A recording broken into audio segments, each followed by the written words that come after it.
লইছি বা আবার যখন লইছি গরু বাছু লয়ে মানে বিয়ালে তো খাওয়ার কোনো কিছু চায় না মাছ উস মারি কিন্তু কালে মাথায় উজা তা ধরে আনলে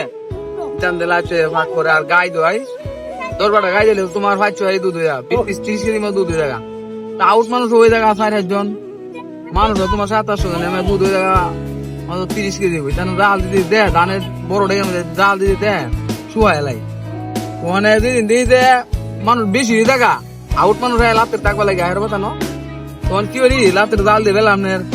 দিদি স্বামী চাতে না এটা একটা ব্যাংক আর বই থাকে ব্যাংকের উপর দুধ পালাই দেই হ্যাঁ পালাই দেখে আজ দুধের মেয়ে ব্যাংক করতে আজ দুধের মেয়ে ব্যাংক আয় করতে ভালো করতে দুধ ব্যাংক করলাম বই রেখে দুধ স্বামী দেনে ব্যাংকের ডাইলে নাইলে যেন মানুষ 20 জন আমরা তো সবসময় তাই আর তা একদিন কাই গেলে লুধু ট্রেনে স্বামী দেনে ব্যাংকের দুধ পালাই দে আজ দুধের মেয়ে ব্যাংক করতে